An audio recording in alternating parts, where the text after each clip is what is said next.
What's good, everybody? Welcome to the show. Another Sports Talk Tuesday. Man, we got a lot to talk about this Tuesday. We got, of course, the Jon Gruden NFL bombshell that he has been using racist remarks and comments and emails back and forth with a, executive with the Washington Washington football team. And I mean, it gets deeper than what he said about DeMaurice Smith and his lips. He's offended every demographic, every group, every person that you could probably offend. And it's probably going to get worse because they're trying to petition to get more of the emails released. And so this all came about from an investigation of the Washington football team, which then uncovered this. So that's how some people are wondering, how did this end up happening? Why are they looking at emails of Jon Gruden from 10 years ago? That's how it started. I'm going to get a little more into it in a little bit later in the show. Also, we're going to talk about Kyrie Irving, and he has been now told that he can no longer be a part of the team at all. He's either 100 in or he's going to be 100 out. And so that's going to be a big problem. And that's a bombshell for the Nets because they were pretty much favorites to win that chip this year. And now with Kyrie not in the team, part of the team, that is definitely going to be a herder.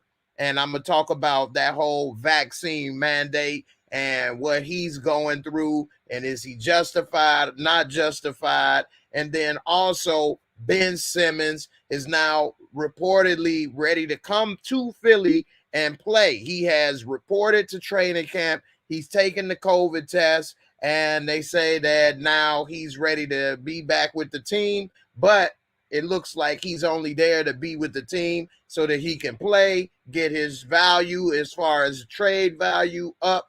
Then they're going to trade him. He's not there to stay and be a part of the team permanently. So we'll see how that works out. And then we're going to talk about NFL Week 5 and also that Fury Wilder fight, which we did watch in our membership with my members in Discord. If you haven't joined the membership, you missing out. We watched that fight live. It was dope. Definitely was worth the money. We got a lot of great things going on in the Discord community.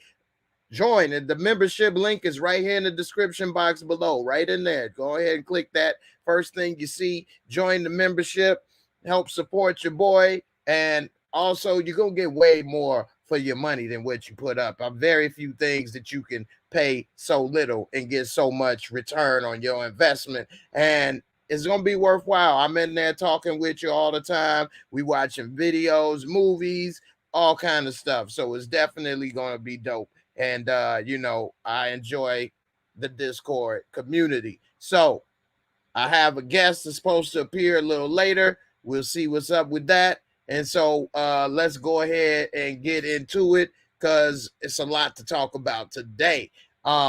First, let me give a shout out to Jordan Calloway. What's good, JC? Coming through early with the super chat, helping to keep the lights on into this organization. I appreciate your support, fam. Thank you. You just joined Discord as well. I appreciate your support, and I appreciate, you being a member. So without further ado, I'm going to go ahead and play a video. As I always do for everybody when they go ahead and support this channel.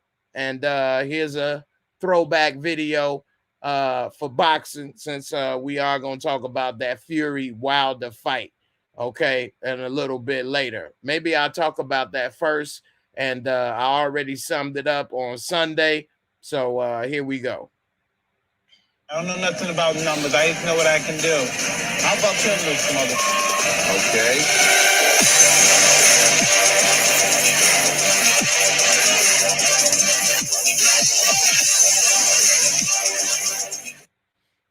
Big Mike, Iron Mike Tyson, Kid Dynamite up in this piece. Troubles 409 up in the building. What's good, Troubles? What's up? What's up? Young Slim, what's good with you, fam? Appreciate you for coming on through. Thanks a lot for your support as well, man. Detroit, what's up? What's good, fam? Appreciate you as well. And you said he wasn't getting traded. He actually is going to get traded, Ben Simmons. He just came back and to report with the team because his trade value is next to zero. Nobody wants to give them anything for him. So he has to come back and play so that he can get more trade value. And if he plays good, they will trade him. Watch, he will be traded before the All-Star break.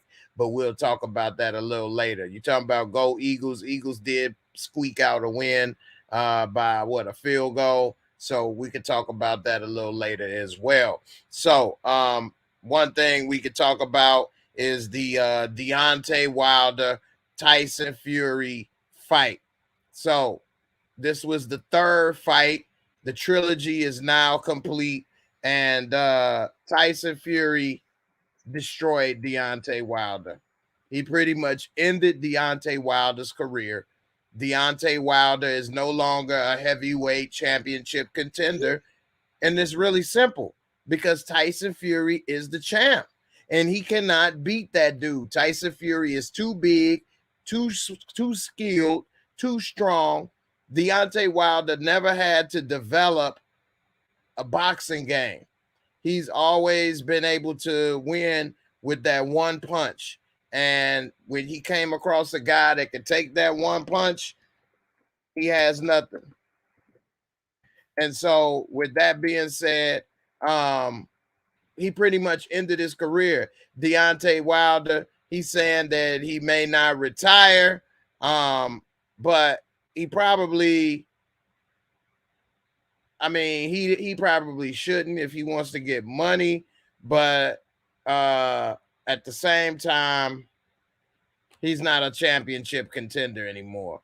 The best thing that he should do is just fight no names and just run up his record because he definitely cannot beat Tyson Fury. He better hope and pray Tyson Fury decides to get back on that booger sugar and ruin his career because that's his only chance. Deontay Wilder's 35 years old. We saw he came with a good fight strategy in the first round, working the body, stick and move, jab.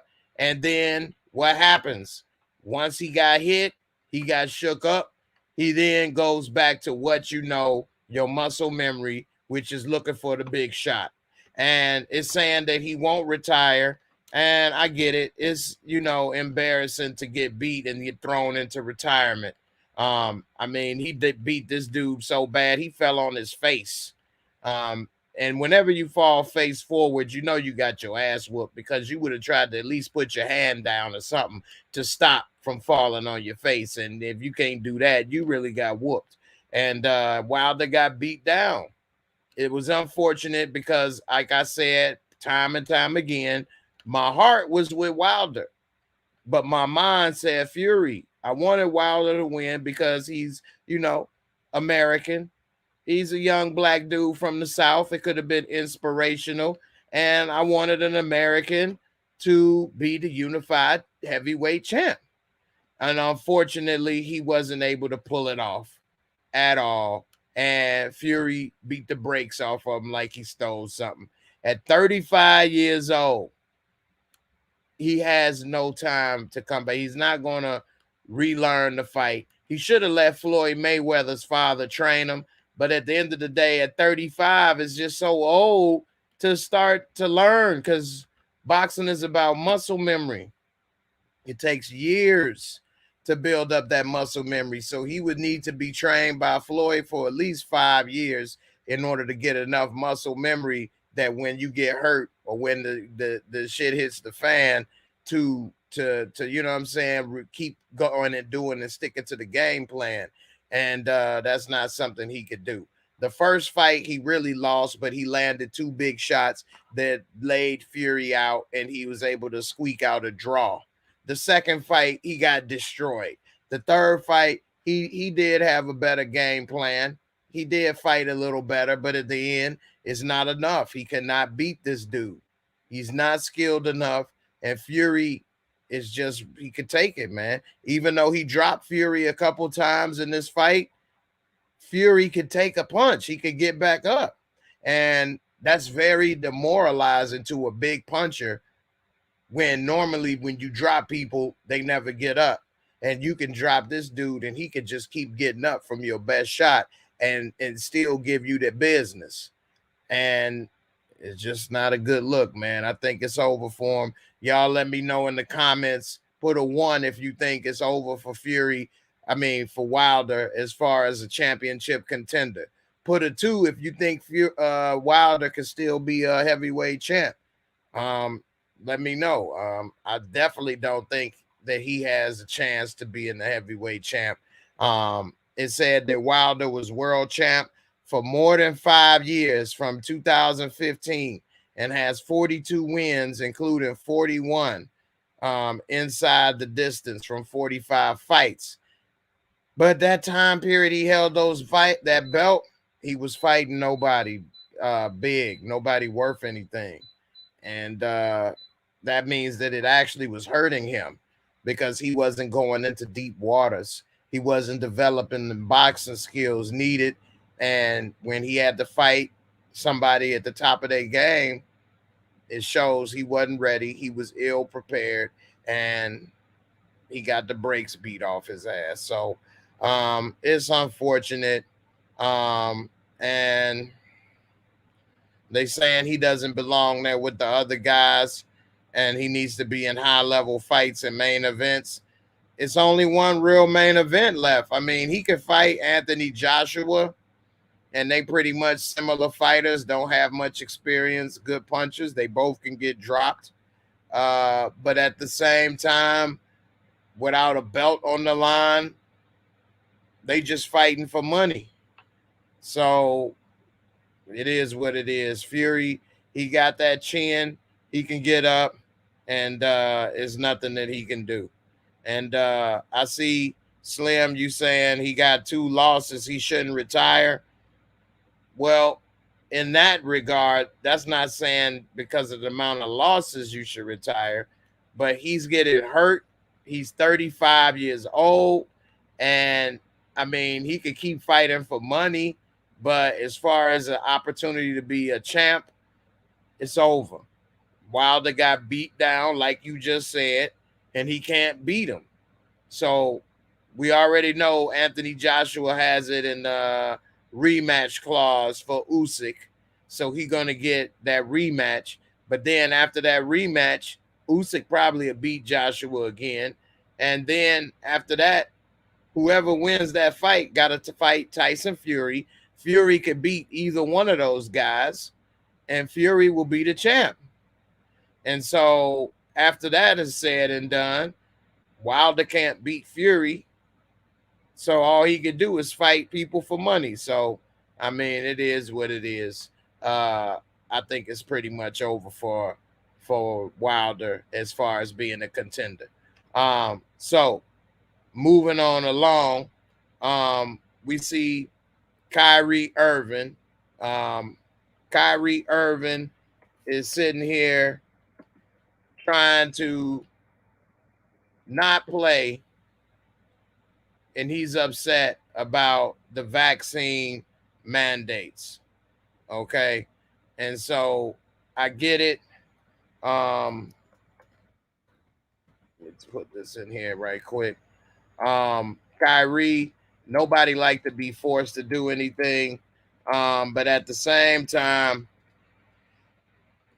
he's going to put his team in jeopardy by not being there for him. The Brooklyn Nets have just said that either you 100 in or you 100 out. And so now that that's what's been said for Kyrie, what is he going to do? Is he going to be there for his team? Kevin Durant has had his back. it's said now that Kevin Durant is tired of Kyrie and all the stuff. Kyrie is known to have said some crazy things, from saying that the earth is flat, he doesn't believe the earth is round, and all kind of other crazy things that that is just out there. But with that being said, one of the things now that's a problem is that he won't be able to be there for the team. He can't practice. He can't be a part of the team. He can't do anything unless he gets vaccinated. They're not going to allow him to play half the games and half out. Part of the problem is that New York said that it's a mandate. He can't be in the building or any of the players without being vaccinated. It's a vaccine mandate. So he doesn't want to be vaccinated. He's the only player on the team that's not vaccinated. They're the favorites to win the NBA championship, and he's putting that all into jeopardy by not being vaccinated. And he's basically turned them into a dysfunctional sideshow right now. And every game, they're going to have to be interviewed and asked about Kyrie Irving, which players are going to get tired of it. He said that if he gets traded, he will retire. Now, he's in his last year of his contract, so I'm sure he probably could get traded for. They might even take a second-round draft pick for Kyrie Irving at this time just to get him off the damn team. And I don't know. I think that the problems that he's creating and the situation that he has put the rest of the team in isn't worth it. They say he drew the line in the concrete, not the sand or the dirt, the concrete. And the teams said that they hope it was wet cement so it could be fixed. But they said that Kyrie is still probably not going to take the vaccine and may end up retiring. And so I don't know. What do you guys think? Everybody has gotten the vaccine. I wonder what he thinks about his teammates by taking the vaccine. The New York City mandate requires him to be vaccinated from COVID, or he can't play any home games. So that's half of the games. It's an 82-game season. That's 41 games he won't be available for. And so they don't know what they could do. That would be unfortunate, is an understatement, because home court advantage would be out the window. You would have maybe half of your games where you would be not at full strength. And now they won't even let him practice with the team or do anything until he's vaccinated. So the Nets front office at first, Kevin Durant, said, don't trade him or he would be having a problem with the team. Also, they got to keep in mind the James Harden contract is about to be up. James Harden may not re-sign with the team if they got all this drama and stuff going with Kyrie. So they may potentially lose all three players because of what Kyrie has done. If Kevin Durant gets mad about how it's handled, although they're saying he's a little frustrated about Kyrie right now, he stood up for Kyrie, had his back, all of this, and now Kyrie is basically going to say to hell with all of you all. And I get it, how some people may feel about the vaccine, but at the same time, it's about over 6 billion people that have taken the vaccine or something to that effect. And a lot of, information is out there, especially for a person like him, that if you want to get that information, you can get it. Now, maybe he doesn't think that information is credible. He doesn't believe this or that. So I guess he believes YouTube videos more than all the information that's available to him. And that's giving a lot of credit to a YouTube video. I'll say that much. So I don't know. And he got $30 million on the line. How many of y'all would leave $30 million to do this? He definitely is putting his money where his arm is. And I don't know, man. Kyrie Irving is a gifted player, but at the same time, I don't think he's worth all of this. I definitely don't think he's better than James Harden. And if I had to keep Kyrie or James Harden, I'm going to keep James Harden over Kyrie any day of the week. So I don't know what you guys would do. Y'all let me know. Put a 1 if you would keep Kyrie. Put a 2 if you would rather have James Harden.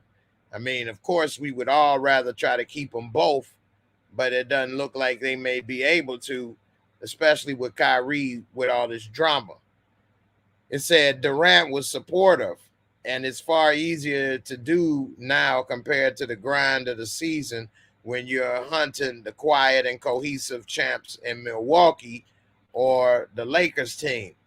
But is Durant going to be happy carrying the load by himself when he signed up with Kyrie originally so that they can do this? And now Kyrie kind of left him hanging.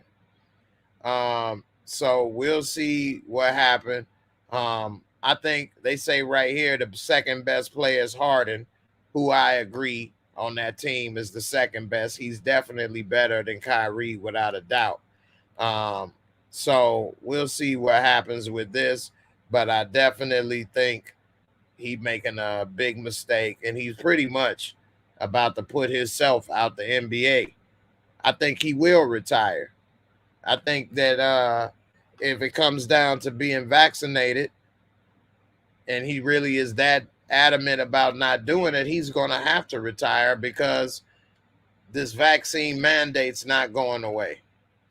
And it's about to come to a point where he won't be able to play in damn near half or maybe even all of the games or arenas without being vaccinated.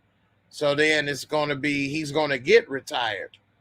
Kareem Abdul-Jabbar said that Kyrie was selfish for not doing it. I get that it's your body and you want to be careful about that. But at the same time, you letting your teammates down. And so I don't know. You say about the sacrifice of 4 200-milliliter super clown. Kyrie said he is doing this because of the people who lost their jobs because of the vax. Okay. I don't know. I don't know if that's really helping anybody or helping them. You say, Larry Jones, what up? What up? Kyrie Irving is mad stubborn. I'm from Cleveland, and he was a superstar for us, but he always had an indifferent type of attitude. Okay. Yeah, Kyrie definitely is not really there to support, the team and be there for the team like he should. So, I mean, it's unfortunate he's leaving the team like that. But, it is what it is. I think that he's definitely making a mistake, not being supportive like he should be. And, Kyrie, I don't know, man. It's hard to say. I get what he's trying to do as far as, be there for those people maybe. But at the same time, he's leaving them hanging and his teammates. He doesn't know all those people, those individual people. And he's going to sacrifice not only possibility of winning the championship, Kevin Durant stood up for him and had his back. But at the same time, I see he don't have the same level of, support and have his back like KD had. So, I mean, at the end of the day, everybody, they tried to put this, he wouldn't even be in Brooklyn if it wasn't for Kevin Durant. They probably wouldn't have made that trade and tried to get him, but they knew KD wanted to play with him, so that's why they did it. And yeah, he's not willing to understand other perspectives and come on through. And at the end, he's definitely hurting the team. Ray, what's up, Ray? How you doing, fam? Appreciate y'all for coming through. I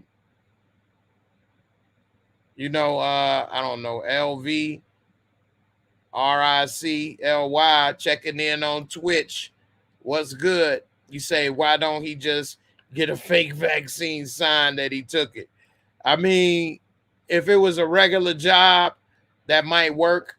But I see that with this right here, it probably wouldn't work.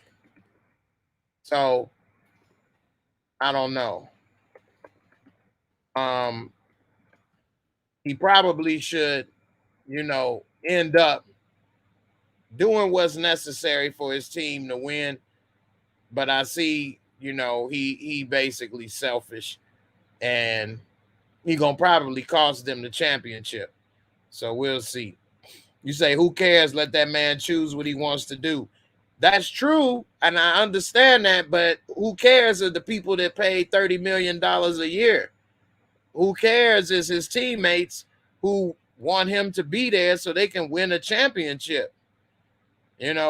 So, I mean, that's who cares.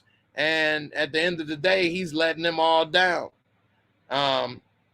You say, Sheena, he has to do what's best for him. Hopefully he weighed out the options. That's true. But at the same time, what he's doing, what's best for him, that's selfish, and he going to end up getting kicked out the NBA. So maybe he feels that he made enough money and it ain't necessary for him to be in the NBA no more. But at the same time, he should have told his teammates this, and they could have made whatever trade or whatever is possible. He doesn't want to get traded, saying he'll retire. Well, I mean, he can't have his cake and eat it too. I know what you're saying about a championship, but that's what they playing for. So, your books is fine, but your books ain't the NBA or the Nets books. So, you know what I mean? That's the difference. He should just go ahead and retire, or, do something else with his life if that's the case.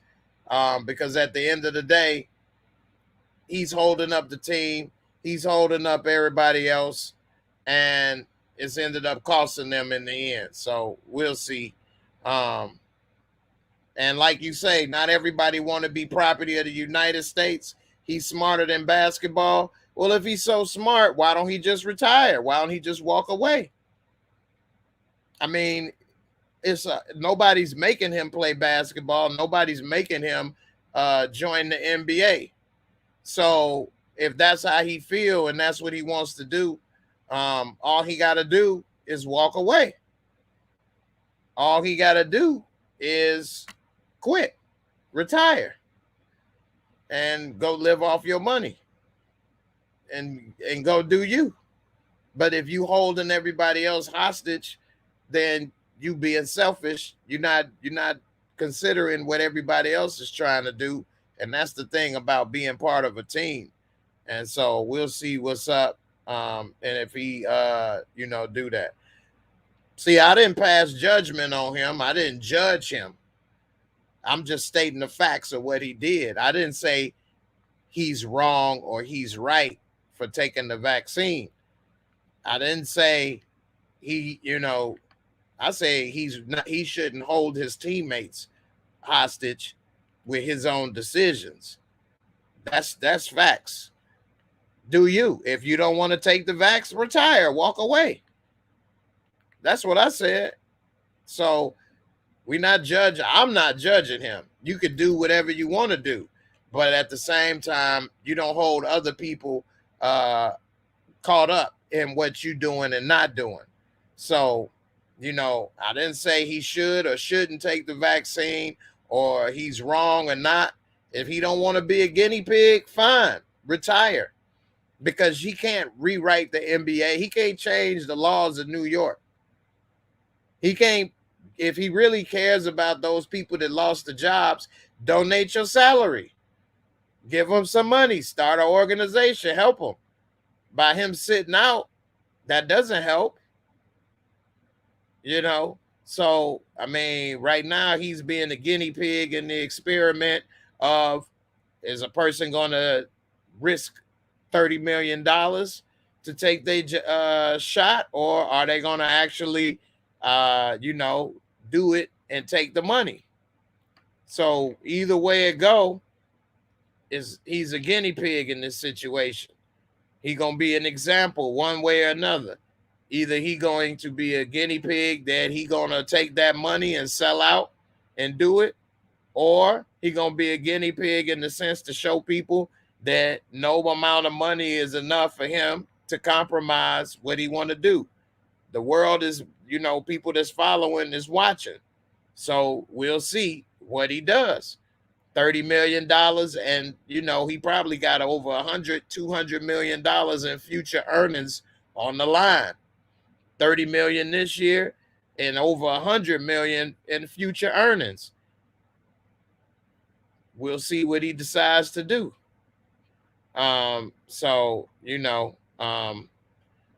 You say he has given back a lot, though. That's true. But at the same time, people still see it's cool to give back and stuff. But at the same time, those people need like a livelihood and stuff. So without that livelihood, like you can, like they say, give a man a fish, he can eat for a day. Teach them how to fish, they're going to eat for the rest of their life. So unless he's like giving these people jobs that could replace what they had, it's not going to be enough. And that's for anybody. So the best thing to do is to, and I'm not saying this is his place to do it. He a basketball player. It's not his place to do it. But at the same time, I think that, he's very short-sighted. What's up, Sheena? You be safe on the road, sis. All right, I got my boy Lamont in the building. What's good, fam? What's up, brother? How you feeling? All right.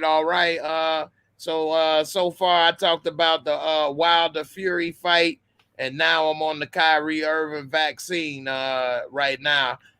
What's your quick take on those two things right quick before we move on? If Fury and Wilder fight 20 more times, Fury gonna whip that ass 20 more times. Simple as that. Ain't nothing else need to be said about that.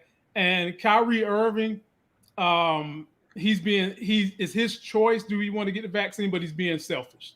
And when you've got the kind of wealth that he has, hey, you can be selfish. He's got an NBA title.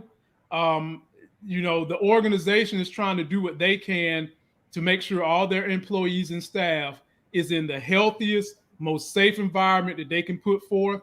Kyrie don't want to be a part of that. So, hey, he either going to, he said he would retire if they, trade him. So get ready for the Kyrie retirement, even though I don't think that's going to happen. Okay. Yeah. Hey, I don't think so either. And he trying to stand up for it and say that he not gonna put his body on the line or this, that with the vaccine. I get it, but he's part of a team sport. Mm-hmm. And you had Kevin Durant stand up for you, speak up on your behalf. Now you got James Harden on the team. The team is trying to build a championship contender. Y'all are favorites to win it all. And from what I've seen, you just said to hell with them. So if that's how you feel, let them trade you then. Well, he said to retire. He said if they trade him, he's going to retire. But right. That's not going to last long. It's not going to last long. This is not going to last long. Right.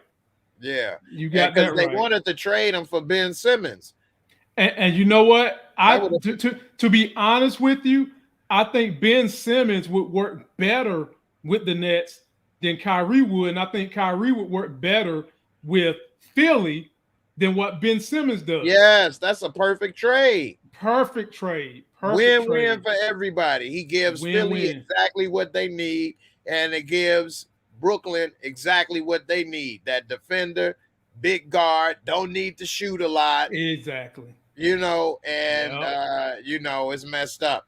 MK God, I do not think he's bigger than basketball. And actually nobody is. Maybe the only person came close is Jordan. But and LeBron. And LeBron comes up in there, but at the end of the day, neither one of them are, because they are men and they retire. And basketball gonna keep on going. Damn right. Basketball will keep on going. It will be new players playing. There'll be new players making more money than them. Basketball will continue without these guys, period. Right. You know, we've already seen the Wilts, the Kareems, the Magics, the Jordans, the Birds, the LeBron. All of these guys will come and go. Iverson, and the NBA gonna keep on ticking. And J-Mo, at the end of the day, what these businesses and the NBA and the NFL, for that matter, are doing, they are trying to. It comes down to the money. They're not trying to lose no more money. They're not trying to lose the players that help them create the money. And they don't want to lose the fans from the stands that help pad their money. But that's all they're trying to do.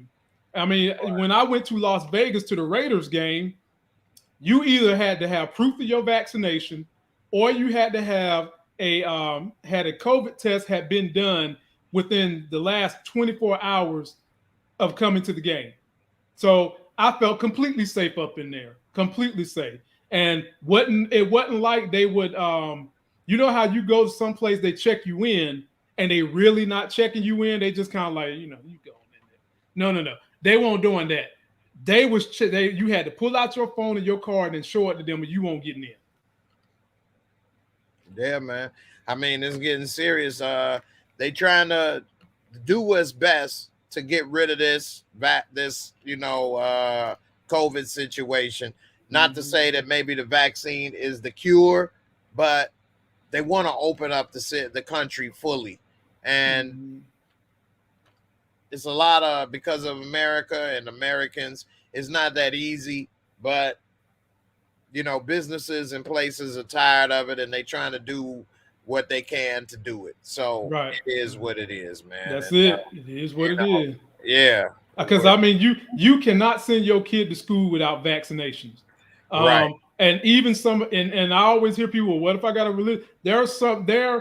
If you're going to go to certain schools, even with your religious exemption, they still do not take your kid. Especially here, because we had a situation where someone had a religious exemption and brought their kid to school, and thank God these other kids were vaccinated, but the kids still got these kids infected to the point where they had to stay home. It just didn't kill them. It didn't have them, you know, debilitated. It caused them to have a high fever, but it didn't debilitate them. I think it was measles, if I'm not mistaken. So, yeah, you know, they just trying to make sure everybody's on the up and up. Everybody's on the same level playing field. And that's all it is, whether you believe in the vaccine or not. This is just, he has his choice, but with your choice, you got consequences. I mean, hell, I can choose to go drunk driving, but the consequence is going to be either death, either I make it home, or I could possibly be pulled by the police. But I know that one of those three is going to be my consequence. That's all it is. That's true, man. Definitely. All right, Jon Gruden. Oh boy. Now you was just there at Raiders Nation enjoying the game, and little did you know that all of this was about to explode. But you know what, J-Mo, I should have known, because some of them fans was as racist as he was. But the difference was, I said in my video today, I guess what I'm gonna say is weird. That last week that they did come at you. They came at me, but I'm fine with it because I can handle it. I gave it back to them to the point where after I was done with them, they wanted to try to be my friend. Like, fuck me. I don't want to be that. But Jon Gruden, boy. Yeah, man. It comes with the investigation into the Washington football team, and they found that with the emails going back over 10 years, and some as recent as 2018 that he been, having little jokes about basically everybody.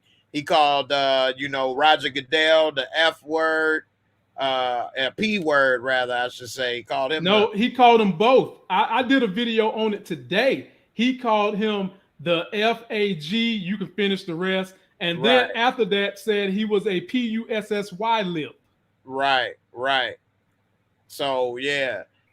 Called him the Greek god, puts a liar up in this piece, man. Yeah, man. And then he talked about Michael Sam, which I know that really must have made the player on the Raiders, I can't think of his name, that just came out as being gay. He's the first active gay player in NFL history. You know his name offhand? Golly, I was just we actually got a chance to see the dude, and I can't think of his name right now either. Yeah. So Gruden didn't like his ass then. Nope. Pun intended.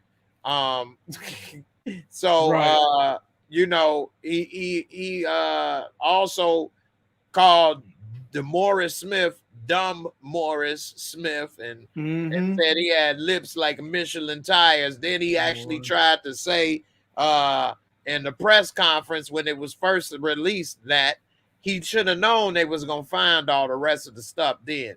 He tried to say, I was just trying to be funny. I wasn't trying to be racist, knowing damn well he got a bunch of other stuff under the rug about to get swept from up under the rug, not swept under, from out up under the rug. And, what a fool, man. What a fool. And it speaks to the bigger thing of he was doing this for a decade back and forth, and it was cool, which means they thought the same way, which means that if they really investigate the NFL and he didn't like that player safety, you make you got $100 million contract because you coach these players and you don't give a damn if they can walk again or if they drooling on themselves or any of that stuff when they done playing. Like, that's dirty. What do you think about this with the player safety, all of this stuff coming out, man? He don't give a damn. Man, J-Mo, where do you begin with this stuff?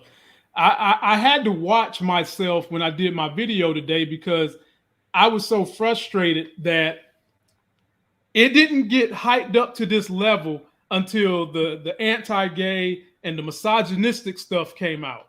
When it was just DeMaurice Smith, you had all these people that work with Jon Gruden trying to just say, oh, it happened in 2011, let it go, it's nothing, blah, blah, blah. And even in Gruden's fake ass apology that he did, he also was, basically dry snitching on himself, saying that more stuff is going to come out and I'm apologize for it. But J-Mo, I sat through that interview he did about his apology. That was the worst apology I ever heard in my life. He even tried to deflect and say that he always says people who lie have big lips. So first you done said DeMaurice Smith got Michelin lips. Then you called him dumb. Now you're trying to say that he's a liar on top of that, or your ass is just caught up in the stream, And then to further make the story worse, J-Mo, this email was shared with someone who worked with the Washington football team, right? Yeah. They also was sharing new pictures that was taken of the Washington football cheerleaders that had no business being given to the men in the organization in the first place. Wow, I didn't hear that. How they got the nude pictures? Whoever the head of the cheerleading group is, the woman that was head of the cheerleading had somehow put those in the emails. Not only is he sharing them with the people that work with Washington, but in that same email string, one of the co-founders of Hooters was involved. Some dude in Tampa, Florida that owns a big chicken franchise was involved. And the guy who does one of the major college football bowls was all involved, J-Mo. Talk about a good old boy network. So here's the problem, J-Mo. We know about this one email string.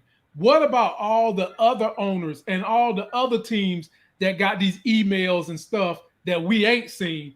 And then he was railing against Black Lives Matters. He was railing against Colin Kaepernick taking the knee.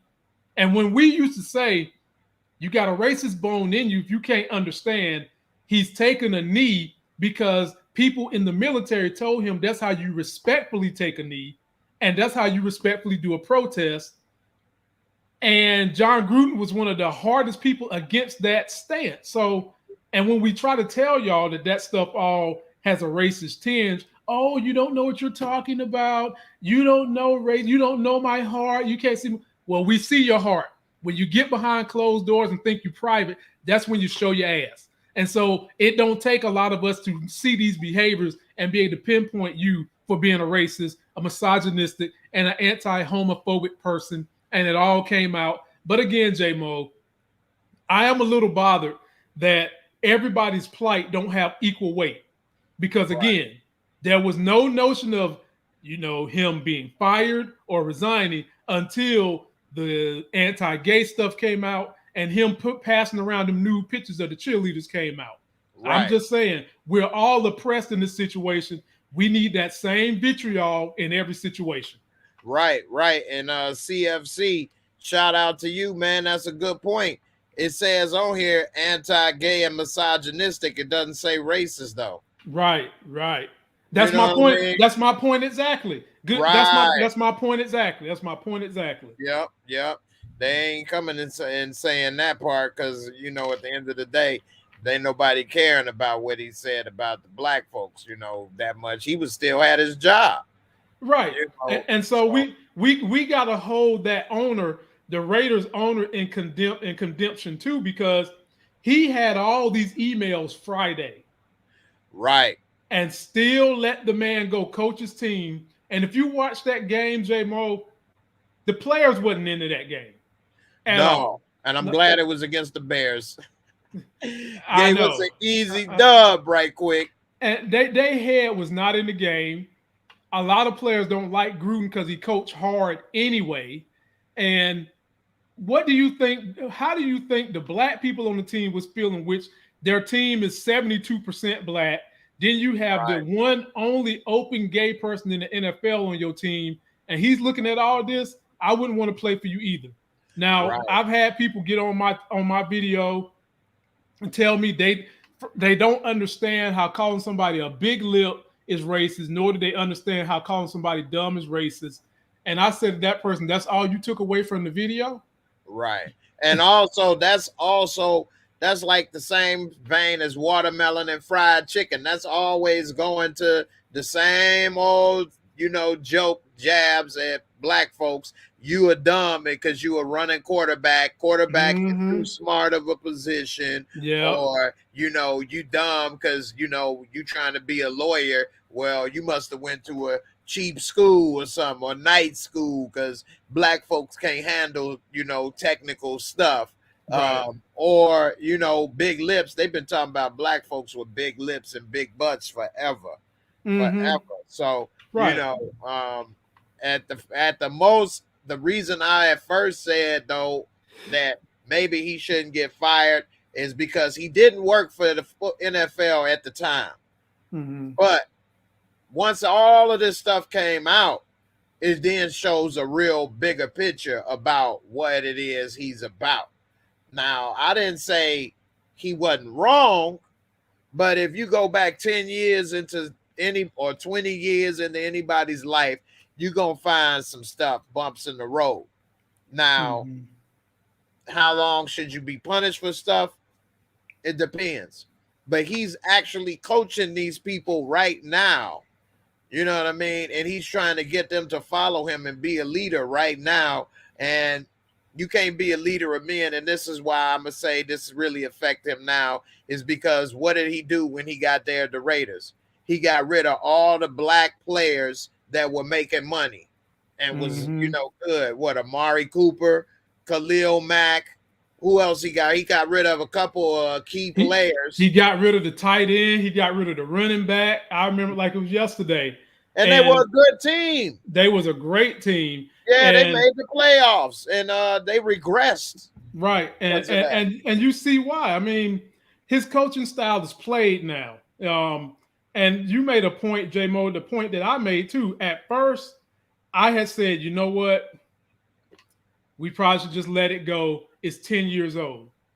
And then the rest of the email come out. J-Mo, he's been doing this from 2011 to 2018. And that's just with emails. He's been probably thinking this way his whole life. Exactly. And that goes to show that good old boy mentality of he didn't even think like I'm thinking how funny it is, in the sense that how stupid can you be? Like, you emailing the paper trail basically is worse than the paper trail. Worse. It's digital. It ain't never going away. You can't shred it. You Can't shred it. Can't shred it. Shred it, man. And you felt comfortable enough to say all this stuff in emails for a decade. Oh man, horrible. I mean, and people was trying to say, "Oh, this is their council culture." I don't want to hear that shit. This is consequence culture. This Slim made a point. He did get rid of that black punter that was like the greatest punter that we done seen or something. And not only did he get rid of him, it's like he blacklisted him, because dude still was a great punter. He was, and he ain't nobody pick him up. That's crazy, man. Nobody picked him up. So yeah, I mean, he got what he deserved. He got what he got what he, because it's not like he's going to jail. Hell, there's people who have done less offensive things than what he did in these emails that are in jail right now. Definitely. Do you think his career is over? No. As far as coaching? No. Oh, coaching, yeah. Coaching, he's done. Well, I mean, what about TV? He can't come on TV with that. Yes, he can. You don't think Fox News will hire him? Oh, that's a hot take right there, man. Or what's that other channel? That the one news network? OAN or whatever. OAN. Either one of them, I hire him tomorrow. And you know what they'll say it is? They'll blame it on cancel culture for something he did 10 years ago and expect nobody to know the real facts of your last email that had this bull job in it was 2018, right when you getting ready to get that contract for $100 million.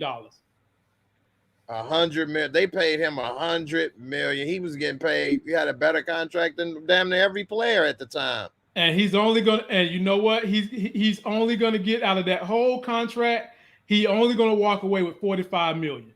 And you know, I say that like it's a punishment, but I ain't no fucking punishment. Right. You're still walking away with $45 million. You did a horrible job of coaching. He never was that they treated him like he was Bill Belichick. And not only that, J-Mo, he was the general manager of the team too. I know. It gave him total control for no reason, really, because he won the Super Bowl with Tony Dungy team. He only been to the playoffs 2 times the rest of his career after that. Horrible. Yeah, so, and his brother even got a job based off of him. And his brother wasn't worth a damn either. Nope. Jay Gruden. He was horrible with Washington. Yep, terrible. Terrible. And before we move on right quick, here's a look at Gruden's his you say Fox had Jason Whitlock. Jason Whitlock a mess, but he ain't come out with nothing like this. I'm sure he probably think that way, maybe, but it ain't been proven. Okay. So this dude, since he was 35 years old, has had a head coaching job at 35. His quarterbacks and players at 35 still in the league. He got hired at 35. He went 8-8, 8-8. He went 12-4, 10-6. Then with Tampa Bay, 12-4, won the Super Bowl the first year. The very next year with a Super Bowl winning team, 7-9. Wow. Because, you know, in typical Gruden fashion, he going to clean house. Right. You know, and didn't Oakland play Tampa in the Super Bowl that year? Mm-hmm. So you could say he went with Tony Dungy team, but I forgot who was the coach that next year. They took his 10-6 team and went to the Super Bowl. Yep. You know, and you know, then he went 7-9, 5-11. He went 11-5. That was a fluke because they was 7-9, 5-11, went up to 11-5 because you know how the NFL works. The worse your record, then you get a weak schedule. But then when you win, if your team really ain't that good, because if you win, you get a strong schedule. Right. So if your team ain't that good, you're gonna start losing again. Yep. And so they had that 11-5 playing that weak schedule. The next year, 4-12, 9-7, 9-7, he was gone. He came back 10 years later, so he was out the NFL at 45, come back at 55. That's the decade of racist ignorance. Mm-hmm. And what's crazy is he had all type of TV jobs. He basically got that job because he was on TV on ESPN. They made him out to be like the quarterback whisperer. Right. Like, what quarterback did he make great? Brad Johnson? Like, he ain't made none of them quarterbacks good, man. None. And so what they tried to give him credit because Gannon had a couple good years under him. Yeah, Rich Gannon had like close to an MVP year. Yeah, but I think that was on Gannon more than him. Yeah, right. Because they say Gannon used to cuss his ass out. They're like Rich Gannon wasn't having none of his foolishness. Right. Hey, man, I wouldn't put it past him, man. And you know, Gannon was a vet by then. And then he had Tim Brown and Jerry Rice to throw to. He did. You know, so even though they was older, they still had some juice in the tank, and that's gonna make anybody a little better. You know what I mean? So that's two Hall of Famers to throw to, and they still had some game left. He get to Oakland. I believe they was in the playoffs the year before he came. He went 4-12, 7-9, 8-8, and now they was 3-2. So I mean, they were looking all right till last week. I think they didn't want to do nothing for him no more. So you know, this dude, he from Dayton, Ohio, or Sandusky, Ohio. I don't want to talk about Ohio like that, but I went to college in Ohio, and you know, Ohio, that's how they think a lot. You know, I had a few run-ins with the law down there. Right. Ohio is, you know, it's Ohio. Does that sound like the most progressive place? You know what I'm saying? You got Cleveland, but Cleveland is rough, man. So Cleveland, you know, that's a gritty blue-collar city. And then you got the rest of the Dayton, Ohio. Come on, man. And some of the other stuff. So, man, you know, it is what it is. But I think this is just the beginning. Because if they start to uncover not only what he did, who else are they going to find? What they say is what, 600,000 emails? Something like that, man. And you know what? I want them all ousted because it bothers me when Anglo-Saxons try to assume that we don't know what we're talking about. There ain't no such thing as racism. We don't want you teaching critical race theory in schools, which critical race theory is nothing more than talking a little bit more about the harshness of how America started. They want you to just gloss over the slavery part. They want you to talk about how Christopher Columbus came here and was friends with the Indians. No, he wasn't. And then they want you to talk about how George Washington came here. You know, they brought 2 slaves and they treated them better than they treat American dogs now. And then the next thing you know, we're in a civil war. Shit, get the fuck out of here, man. Right. Stop it. Right. No. Right. And the reason they don't want you to teach is because when you get young people that are impressionable, if they really understand how evil white folks have been, you would change a lot of their mindset and they would not be voting Republican. And that's why they don't want them to teach no more of them type of lessons in school. That's the real reason. It ain't got nothing to do with the theory itself. They just don't want to see no more people voting Democrat. That's all it is. Right. That's true. That's true. And this whole party stuff, that's a whole nother story. But, you know, we know one side does, you know, a lot more shady stuff and manipulation to get where they votes. You know, so it's crazy, man. It's nuts, bro. Man. It's nuts. Yeah. Try to stay above the fray, man. Definitely. All right. Before we talk about Ben Simmons, let's go and talk about some of this NFL Week 5 right quick, and what went down with some of these scores for Week 5. Now, I don't want to start off with your fish out of water. Man, just do it. Get it over with. Get it over with. Your team ain't looking too good, brother. What is going on? What is the solution for your Dolphins, or are y'all gonna get the #1 draft pick this next year coming up, man? What is up? First of all, Tua got to go. The coach himself. You done with Tua? You seen enough already? I'm done. He can't stay. J-Mo, he injured. He can't stay on the field. Tom Brady put up a career game on their heads, man. 45. This is his first 5-touchdown game in his career. Did you see how my DBs was quitting? Yeah. And whenever you got players quitting, that's an issue with coaching. So I'm about to put the coach on borrowed time. Ain't none of Bill Belichick's acolytes done well in the NFL, probably because they ain't cheating no more. And so my coach, he on borrowed time, J-Mo. I'm going to say if he don't win any of the next 3 games, we need to fire him to start over, bring in Deshaun, let Deshaun bring in whatever coach he want to bring in and rebuild from there. Right. So let's go back for a second. You saying you done with Tua. So you don't think it's a chance? He ain't salvageable. Nope.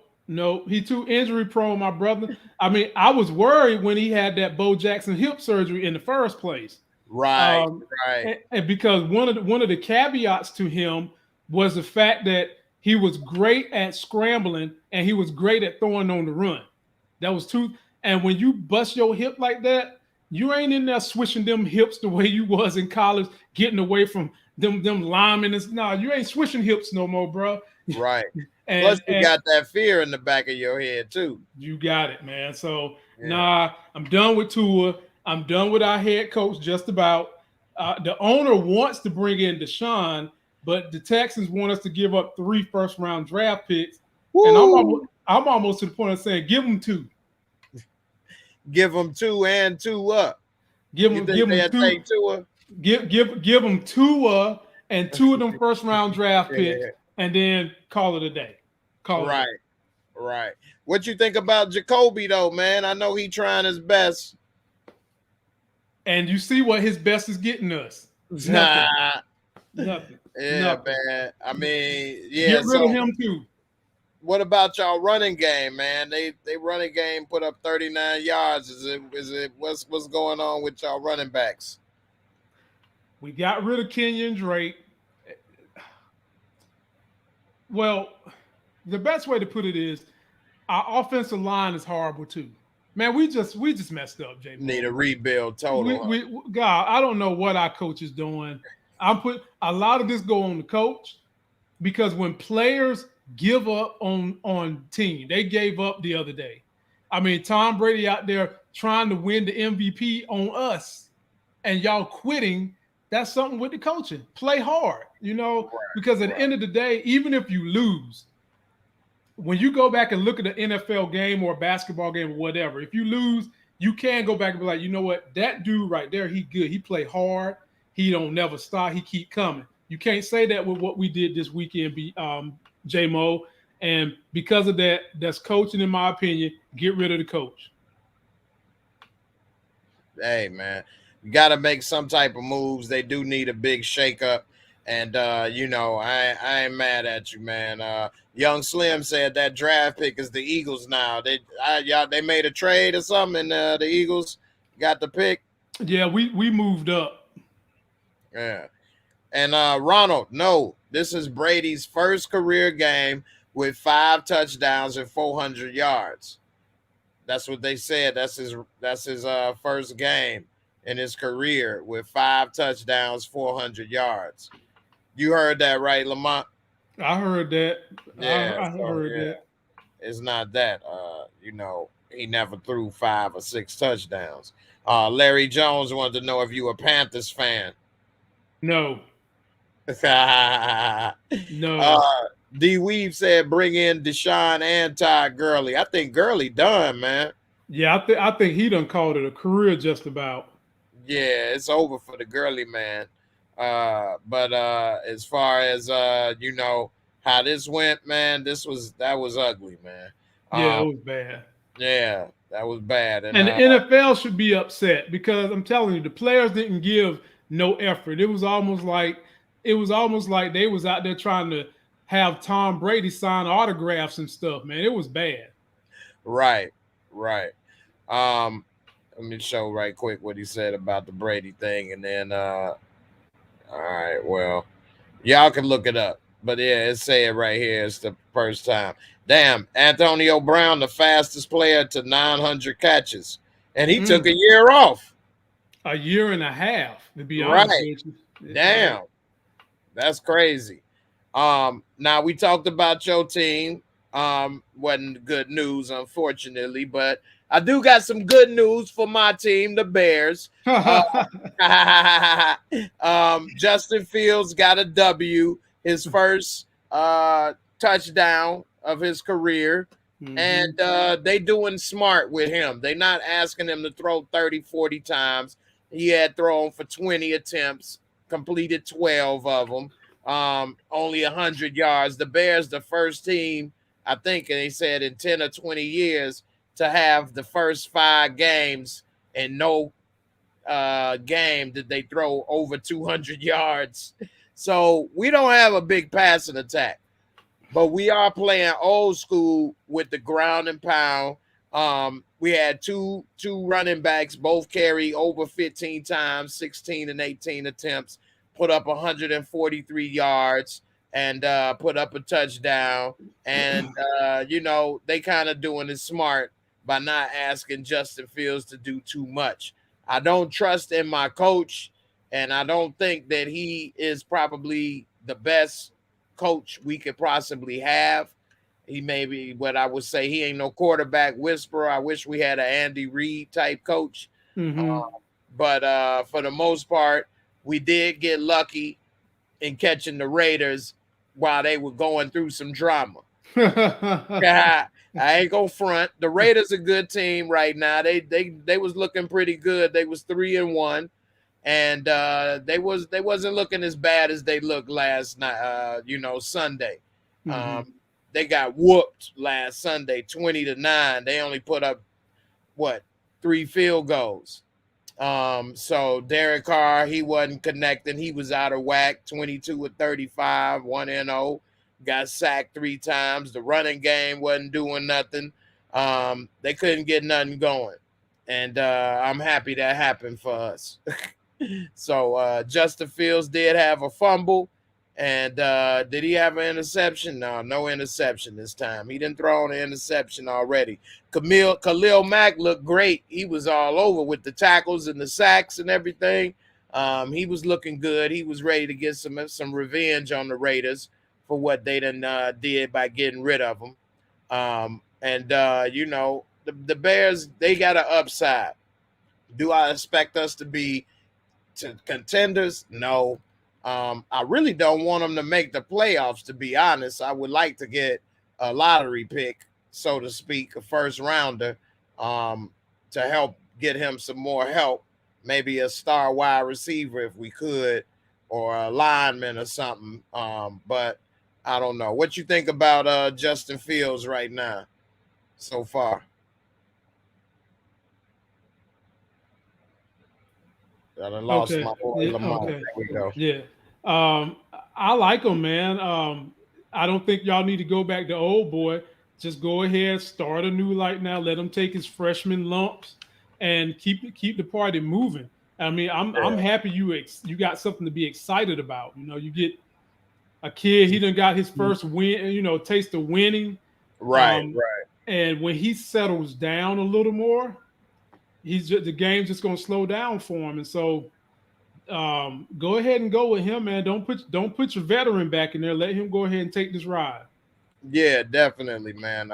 Let him get them lumps, like you said, them experience, and let him get that experience, and let's see, what he can learn and what he could do with that. So, right. Yeah, definitely, man. I hope it all work out for the Bears and everything.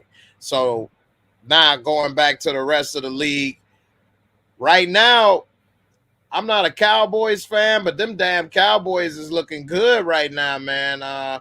They could be one of the best teams, if not the best team in the NFL. What you think about the Cowboys? I got them top 5. They look good opening night against Tampa Bay. They and did. We all think Tampa Bay is a good team. Yeah. The team I have the most questions about how good are they really is Arizona. But Kyler Murray is MVP candidate right now. But I just need to see them play against stiffer competition before I can really, jump out on a pedestal for them. But the Cowboys, to be honest with you, man, I believe in them, to be honest with you. Because like I said, man, I hate the Cowboys, but you can't. They got some lovable dudes on that team, man. Zeke is lovable. The quarterback is lovable. The tight end is lovable. And they got that hellraiser on defense, Michael Parsons, who is just it's tough to stop him, man. So I got the Cowboys probably the 5th best team in the NFL right now as we speak. Mm-hmm. And I definitely think that what's his name, Micah Parsons, he gonna be a stud, man. I watched Hard Knocks this year, and I saw he jumped off the screen on that. I knew he was gonna be a great player to look out for in the future, man. Watching that, and yeah, definitely. I'm impressed with what they've been doing on defense because that was their weak spot. Ezekiel Elliott has been stepping up a little more and getting the ball. Some people thought he wasn't all that because he didn't start off with, out the gate explosive, but they didn't give him the attempts like that. Nope. So he's been delivering. And other than, I think, Green Bay, Tampa Bay, Cowboys, Arizona is like the top 4. And I have to look at the list one more time. What's up with the Bills? The Bills is up there. So it's some good teams in there, man. The NFC is really looking stacked though. So you got that right, man. Yeah. The NFC is pretty stacked. I mean, the AFC's got like 3 or 4 teams that look like they could be a Super Bowl contender too. But the NFC is where it's at, man. You talking Green Bay, Dallas, Tampa Bay, Arizona still undefeated. And there's one more in the NFC that I'm just like, okay, I'm gonna have to keep an eye on them. Damn, I can't think of it right now, but that's 4 for you right there. It's just in the NFC that could easily all win the Super Bowl. Right. Yeah, definitely. And I mean, it's I know it's only the first quarter of the season so far, but it's looking pretty good, man. It's looking pretty good. And your boy Trey Lance that you talked about last week, man, although he got a little hurt, a little banged up, he wasn't looking too bad for San Fran, against the Cardinals, which is doing damn good. So he did have 89 yards rushing. Mm-hmm. So he's gonna be all right. The Bills is beating up the Chiefs though. That was a surprise to me. I'm surprised the Chiefs are 2-3 right now. What's your thoughts on Patrick Mahomes and the Chiefs right now? They got the same problem that Andy Reid tends to have everywhere he go. The defense is horrible. And with Patrick Mahomes feeling the pressure and not having a good defense, I think he's trying to do more than what he's comfortable doing. He's out there rushing passes. He's it's like he's seeing ghosts just simply because he know his defense ain't got his back. So he feel like he's got to overcompensate. And I think this ship is gone. Left side screen. Clyde Edwards-Helaire breaking. This damn video started playing. Go ahead. Yeah, I think the recipe is out on how to beat Kansas City, man. We might not see them anywhere near Super Bowl till Andy Reid can get a defense. Yeah, definitely, man. And what they doing is once they behind, it's putting all the pressure on Mahomes to make the comeback.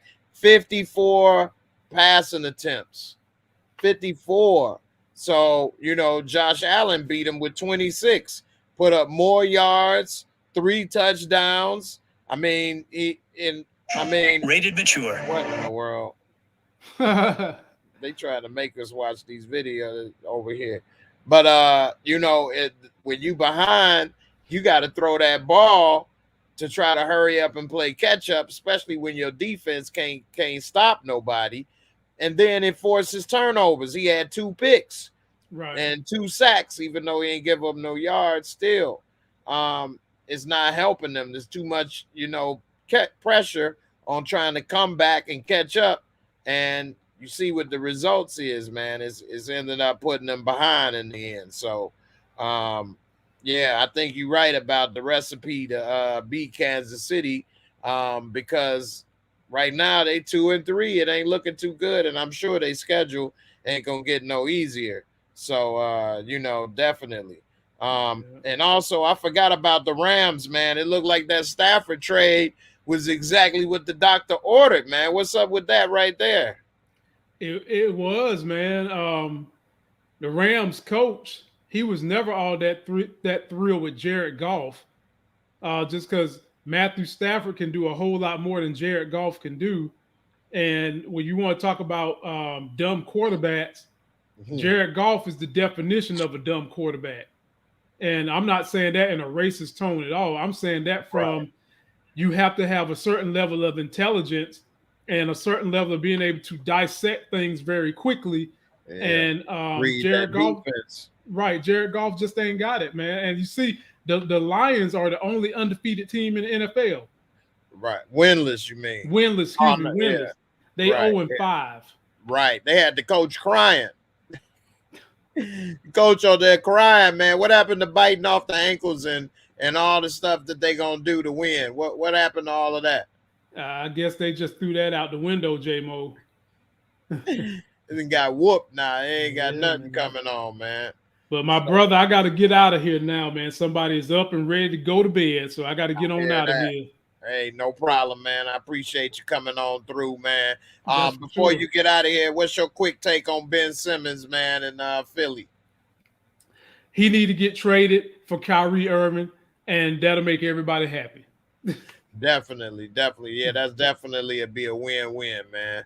Yep. And they all need to get it together, man. So anyway, man, I appreciate you for coming through as always, big dog. For sure, brother. For sure. Yeah, I'll catch you again next week.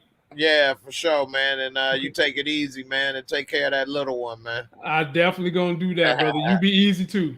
All right, I see you switched up your hat too. I just noticed, man. You wear the fish hat. In the lake. I'll see you, brother. All right, man. Take it easy, man. Yep. All right, man. So man. So going over a quick recap of some of the scores for last week and some of the games. The Rams, Russell Wilson got hurt, and so the Seahawks, they 2-3. But I still think the Seahawks got enough that they can still make the playoffs and win at least 10 games this year. So we'll see. The Jets, man, they lost to the Falcons, and the Falcons ain't worth a damn. That game was a throwaway. Neither team going to make the playoffs. Neither team is worth anything right now. The Packers is looking damn good. Aaron Rodgers, after that first game of the season looking bad, flipped the switch. And they looking like one of the best teams in the NFL ever since. The Bengals, man, Joe Burrow, it was down to a shootout. And, it ain't looking too bad for the Bengals as far as the future. But, the turnovers, they got to work on them turnovers, and throwing it 38 times with him still being new. And then they said he ain't ready with the quarterback sneak and this, that, and the other. Then he said he is comfortable. They got some things to work out. But I think the future is bright for the Bengals. The Lions, damn, man, they was better off with Matthew Stafford. They got Jared Goff, and even though it was a close game and they lost by 2 points, damn, man, 0-5.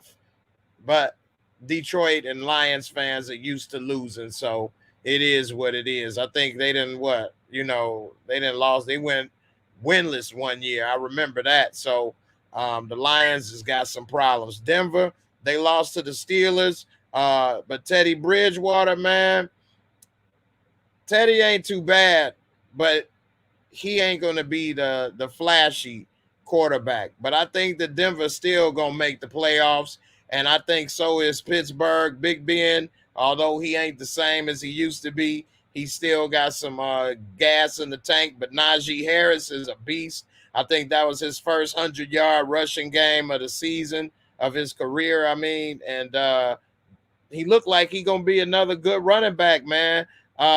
They always end up getting good running backs.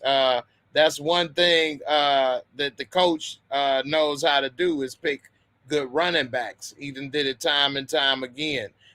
We already talked about the Dolphins and Buccaneers. Tom Brady, man, that boy is just defying age, man. I hope it don't come out that he been on the juice, because this is some unprecedented stuff. 45 years old, 44 years old, and still a beast.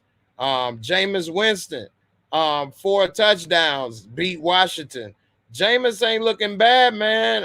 It looked like him going there and taking that year to study behind Drew Brees end up being the best career move he could have had. And, if you ain't got a Jameis Winston rookie card, you might want to get one, because it looked like he going to be all right. And Washington, this Washington. The Eagles, man, barely got a win. The Eagles are 2-3. Jalen Hurts, he's mediocre, but he's young. The Eagles, I don't know about the Eagles, man. I don't think they're going to make the playoffs. Carolina is not doing what they could be doing, the best of their ability. Old Mac Darnold threw 3 interceptions, and if you throw 3 interceptions and still only win by 3 points, that kind of say a lot. So they did have Big Chubba up in here with 100 rushing yards, and he was running all over them, man. The Eagles defense is not there. It's inexistent. And I know somebody was thinking the Eagles had a chance of going 4-0 or 5-0 this year, which I try to tell them that ain't about to happen. So the Eagles is trying to make it, but at the end of the day, the Eagles would be lucky if they win 6-7 games this year. You say they're going to upset the Bucks this Thursday. We all know that ain't true. You a diehard Eagles fan. I give you credit for sticking with your team, but that ain't about to happen, bro. The Eagles is done. They ain't about to be able to do none of that. As far as, I thought this damn thing and the damn screen went down. I was over here showing this. All right. So we'll see what's up. But yeah, it's definitely over. Larry, you say you went to the Browns game this week, and so far, Baker is not it, man. Baker ain't that bad, though. I see a lot of Browns fans that don't like Baker and don't think that Baker is going to be their quarterback of the future. Don't think he can do it. But I don't think Baker is that bad, and I think Baker can give y'all what y'all need. You got a lot of talent on that team. As long as he don't have to throw it 30, 40 times a game, you all could have that win. You got the running game. You got the defense. He got wide receivers. I mean, Cleveland has probably got one of the most complete teams in the NFL. The Titans beat the Jaguars. That ain't saying much. The Jags 0-5. They horrible. Trevor Lawrence, they got him throwing 33 times trying to make something happen. But Derrick Henry, man, is a beast. 3 touchdowns on their head. We see the Patriots with Bill Belichick. The Texans didn't have a chance, but the Patriots with the field goal, they beat them. But neither team is really that good right now. And, we'll see what's up with the Patriots and Mac Jones. But I think Mac Jones is going to be all right. I think he got the chance to be one of the best quarterbacks to come out this year. So we'll see what happens. But you got to keep in mind, if you really follow football, Brady wasn't Tom Brady when he first came out. It took about 4 or 5 years before he really became the Tom Brady that we know. So we'll see how it turns out. But I think that Mac Jones got a lot of potential, and he did, play hella good in Alabama. So we'll see. And Belichick and Nick Saban are good friends, so I'm sure he got the playbook and all the information on what's best for Mac Jones. So we'll see. And the Colts and the Ravens, that was a good game, but it looking like Lamar Jackson is just improving right before our very eyes. And Lamar Jackson went 400 yards, 4 touchdowns. He threw 43 times, but he made 37 of them. So out of 43 attempts, he only missed 6 passes. 442 yards, and he put up another 62 yards rushing. I can't believe how many teams passed on Lamar Jackson in the draft, even after winning the Heisman Trophy and what he put up in Louisville. Now, the Heisman Trophy doesn't mean that much when it comes to the NFL, because a lot of Heisman Trophy winners have not turned out to be the best NFL players, but Lamar is special. And Carson Wentz, although didn't look his worst, he put up 400 yards, 25 for 35, 2 touchdowns. It doesn't seem as if he is all the way back, but it does seem that he is better than they may have thought. Now, he only had one really good year, then he was injured, and some say he may be injury prone. That may be the case. The Colts are 1-4. So is not what he's doing is not translating into wins, but I wouldn't say exactly he's losing the game. He doesn't maybe hit the people when he's supposed to, but we'll see. Gardy, I'm glad you made it. Better late than never. I appreciate you for coming on through. You say that was straight facts. That's what's up. You watch the whole games. Ravens got a lot of fight in them. They do. The Ravens is looking like a very good team right now. And, I don't know, man. You may not want to meet them in the playoffs. I'm going to put the link up in here. If anybody want to talk about Ben Simmons or the NFL, you can come on through. We got about 30 minutes left in the show, and then we're going to call it a night. So let me go ahead and talk about Ben Simmons right quick and what I think is going on with Brother Ben up in here.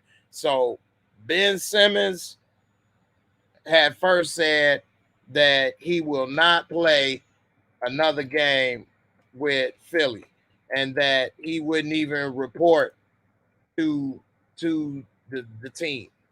It was even points where he wasn't answering the phone. And now we see that Ben Simmons has now appeared at the training camp with, for the team and took the COVID test. So what they saying is happening is that he's been his agent, Rich Paul, shout out to LeBron for elevating his boys. Some people appreciate, when they get elevated and do the right thing. And some people, they don't understand what's going on. Some people, anyway, LeBron elevated his boys, helped them out to be, who they are. Rich Paul is probably one of the biggest agents in the NBA right now. So now they got Ben Simmons up in here, and he represent Ben Simmons. Ben Simmons basically is coming to bring up his trade value.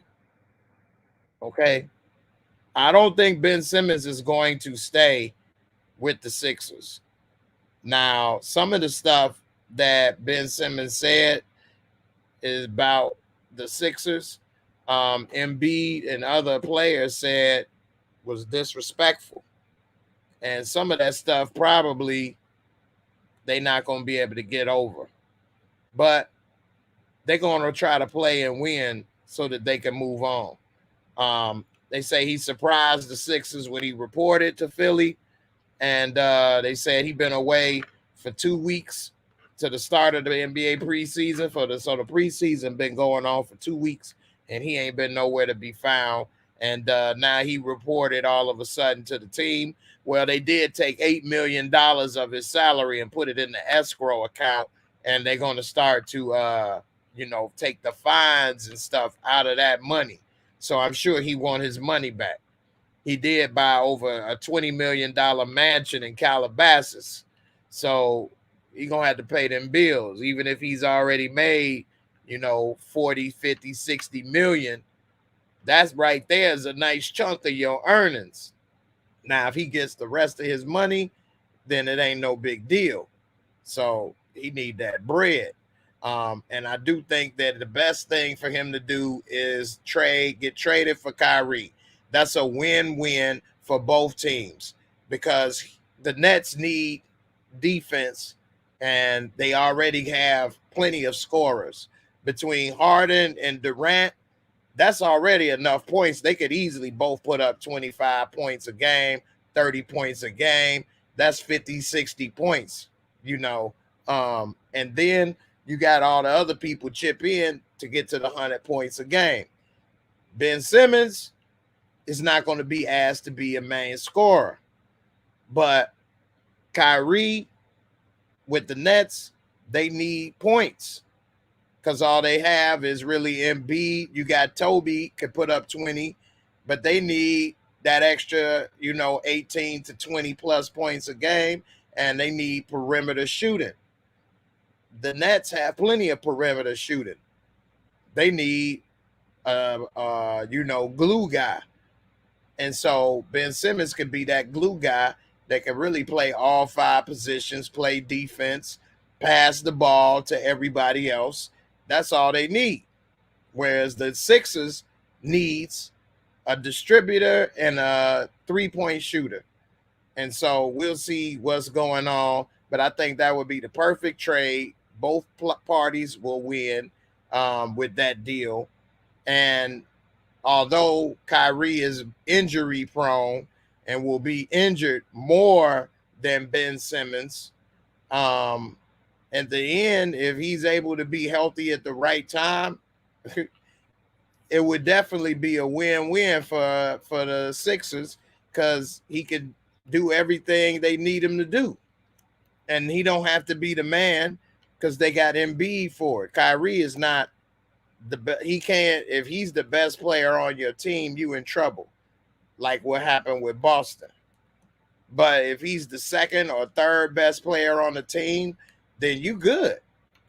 So with him being the second best player in Philly, that would be a perfect fit.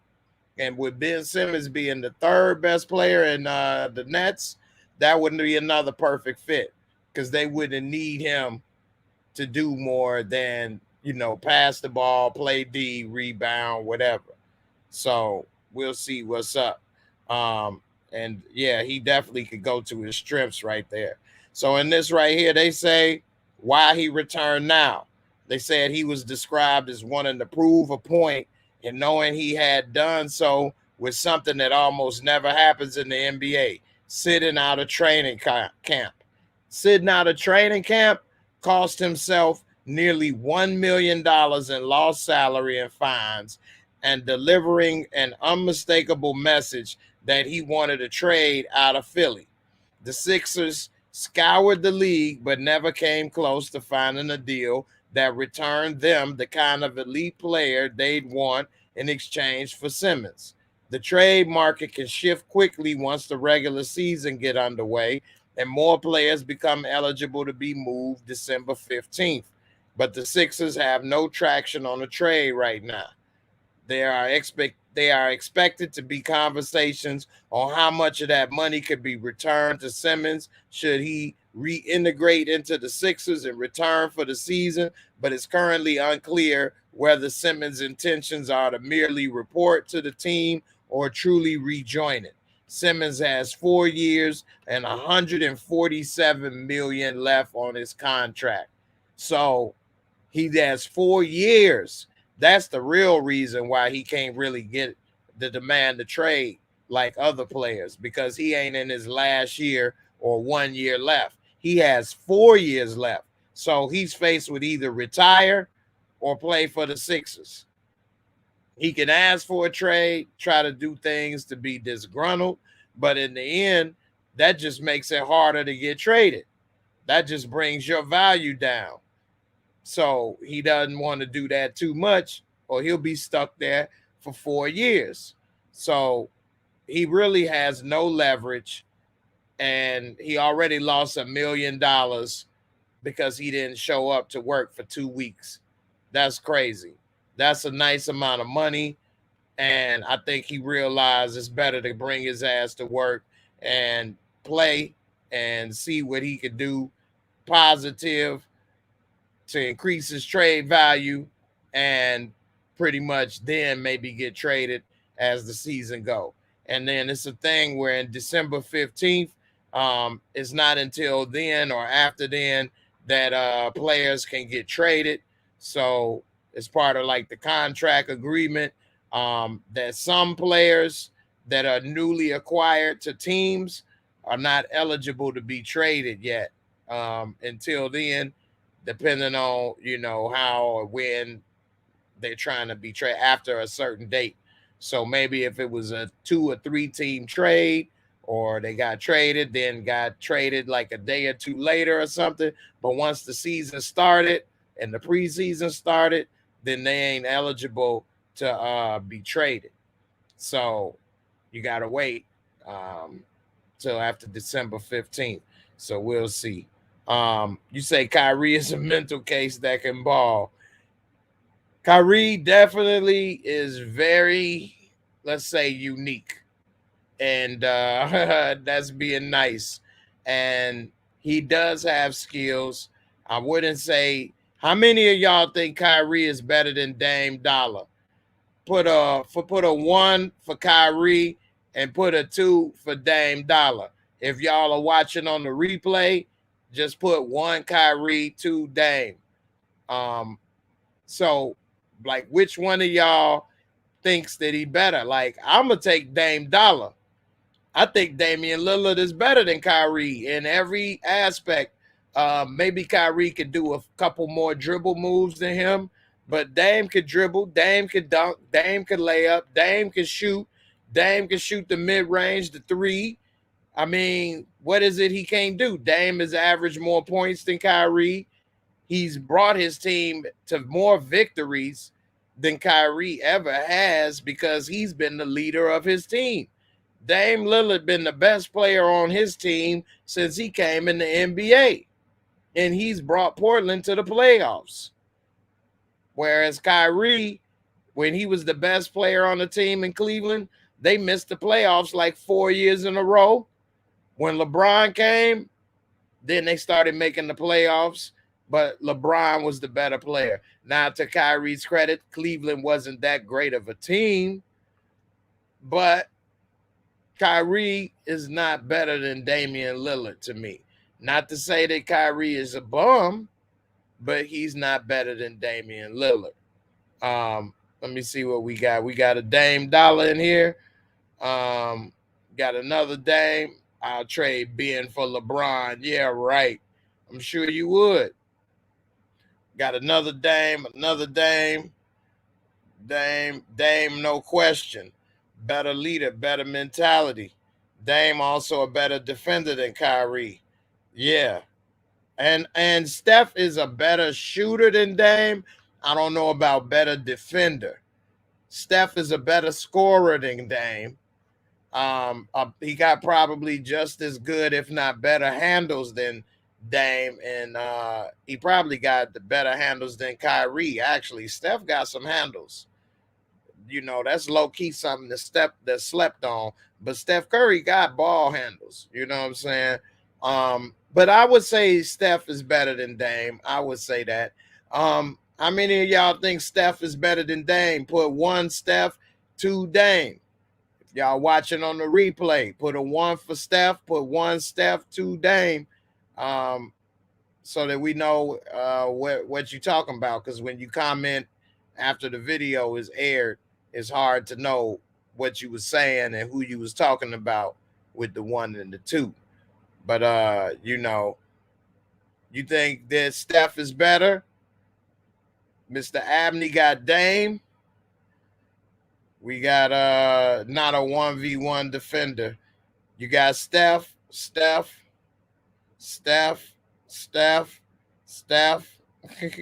You put Steph. Yeah, I think everybody would take Steph over Dame. But it ain't that big of a gap. You know, you say Kyrie might have the best handles I've seen. I give him that.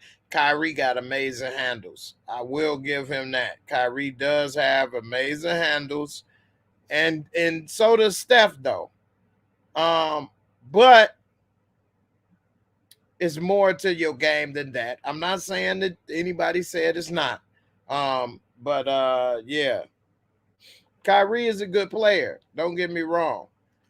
Who would y'all take if you all are the Nets and you got James Harden and Kyrie in a contract year and you might only be able to sign one of them, or you keep playing around with Kyrie, you might lose James. So which one you want? Put a 1 for Harden and put a 2 for Kyrie. I'm keeping Harden. If I got to pick one or the other, I can only keep one. I'm keeping James Harden over Kyrie. Put a 1 Harden, 2 Kyrie. Same thing in the comments. If y'all watching on the replay, just type Harden or type Kyrie. 1 Harden, 2 Kyrie. I'm going to take Harden. And they say James Harden may end up going to Philadelphia because Daryl Morey, who was the GM in Houston, who was real cool with James Harden and did everything he could for Harden, may try to bring James Harden to Philadelphia next year. And if James Harden is there with Embiid, that's right there. That's nasty. But Harden didn't play good with Dwight Howard in his prime. But, well, Dwight Howard was slightly out of his prime. But with Embiid is a little more in his prime than James Harden is right now. But I'm going to take James Harden over Kyrie if I had to pick. You say trade Kyrie, trade Ben, get what you can get. I know that's right.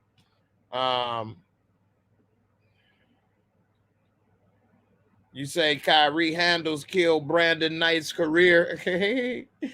You got James Harden. You know, yeah, man, I'm going to take it. Embiid is injury prone. That is true. Embiid is injury prone to be so damn big. He is very fragile. But at the same time, we'll see if he maybe improves. He has been there in the playoffs. But with his injury history, will he be there much longer? Healthy, because as you get older, your health only gets worse a lot of times. So we'll see if you know, he can stay healthy. He has been doing pretty good considering what he didn't play his first 2 years damn near. So we'll see what he could do. Prime Dwight couldn't do what Embiid can do offensively, but Harden with Embiid would be lethal. That's true. Prime Dwight was an excellent defender, and he could score around the basket. He did take the Magic to the finals against Kobe. They did beat LeBron in Cleveland, made LeBron leave Cleveland. So Prime Dwight, you surround him with shooters. All he got to do is guard the paint, get putbacks, and you know, rebounds. They went to the finals. Embiid ain't got to the finals yet. But no, Prime Dwight didn't have the game that he should have had. And Embiid doesn't have the game he shouldn't have either. He should have. It's cool to shoot the three, but he needs to be dominating in the post right now. He needs to be dominating in the post. and continue to be a rim protector. And with that being said, that would be his bread and butter. But everybody shoots the three in today's NBA except for Ben Simmons. So we'll see how that all plays out. But we'll see in the end what happens with that. All right. Well, I'm about to wrap it up. Just to recap, Jon Gruden, I think his career is over with. I don't see him on TV. And if he does appear on one of those stations, that just proves that they are racist, whether he's on Fox or OAN. That show what they about. They can't even hide it no more. And then also, I definitely think that his college and NFL coaching career is over with. Because how could you try to coach a sport predominantly with African Americans, and that's how you feel? And then we know him to be somebody to talk behind people back, and it says all kind of things behind people back. Who likes a person that talks about people behind their back and is two-faced? So I think it's over for him. The NFL week 5 so far is looking like a good season. We got about 4 or 5 teams that could possibly be a contender to win it all. Everybody thought it was Kansas City and Tampa Bay as the only teams that maybe could win it all at the beginning of the season. And it looked like Kansas City are not who we thought they were. And Tampa Bay's looking good, though. And so we got a couple other teams that's starting to emerge, and it looked like it could be anybody's league and anybody's championship this year. So with that being said, we'll see how it all turns out, but that's looking pretty good. Kyrie Irving looks like he's willing to end his career over the vaccine. And if that's what he want to do, fine. That's what he should do.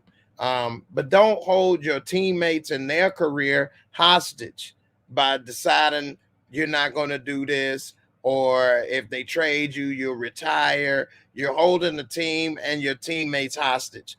These guys agreed to get traded there. Harden wanted to get traded there to play with you and KD. KD came there because you was there and you all agreed to meet up there.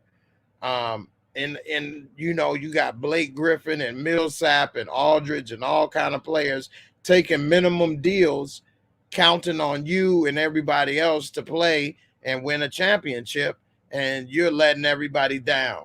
So get traded and then retire. Why say it so that they don't trade you and then hold the team and your teammates hostage to what you want to do? So I think that's a punk move. I think that he's being selfish. If you don't want to take the vaccine, fine, don't take it. But don't hold up everybody else and their money, their career, and their dreams. You made enough money. You want to live your life and do that, more power to you. Go for it.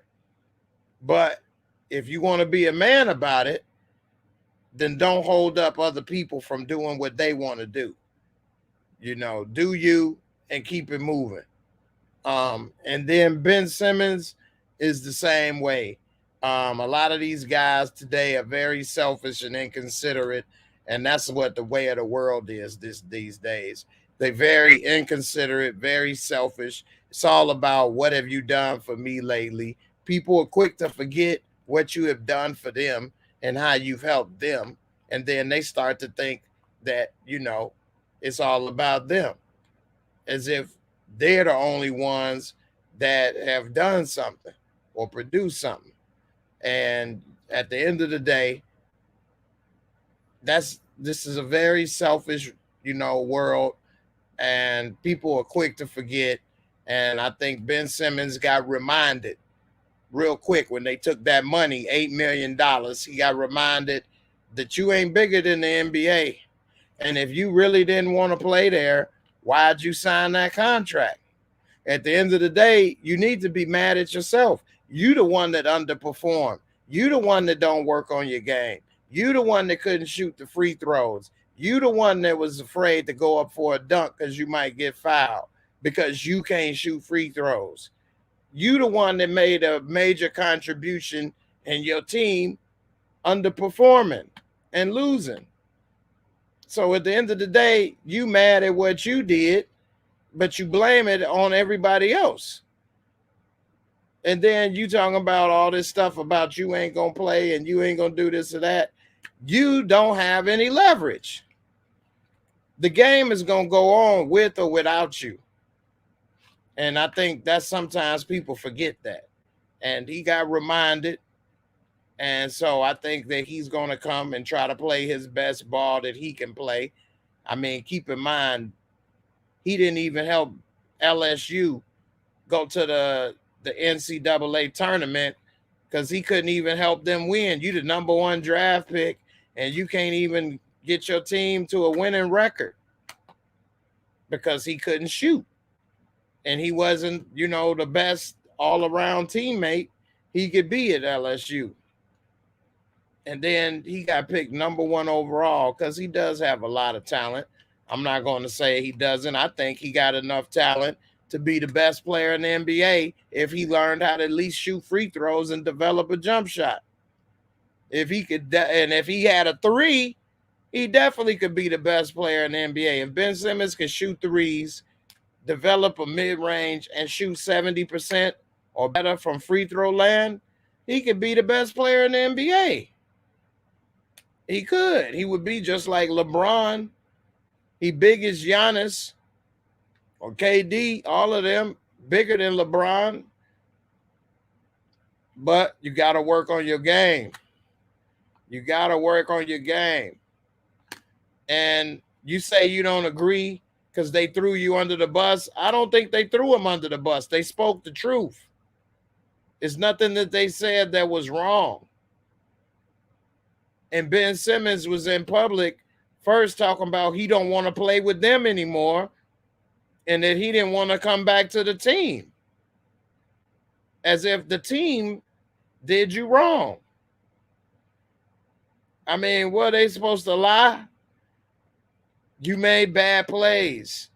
Most players, just like in football, Patrick Mahomes, what'd he say? I made too many turnovers. It starts with me. I got to get better. What is Ben Simmons? He don't say none of that stuff. He didn't say I need to work on my free throws.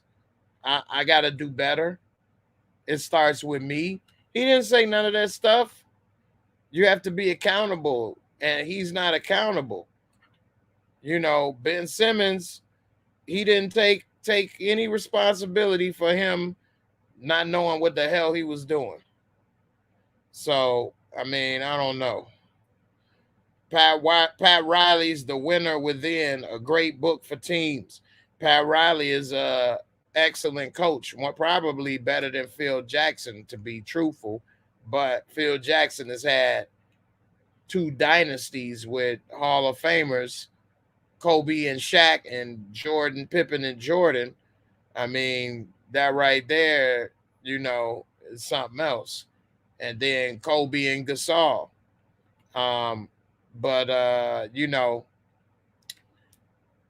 We'll see, man. I think he'll play his best that he can play.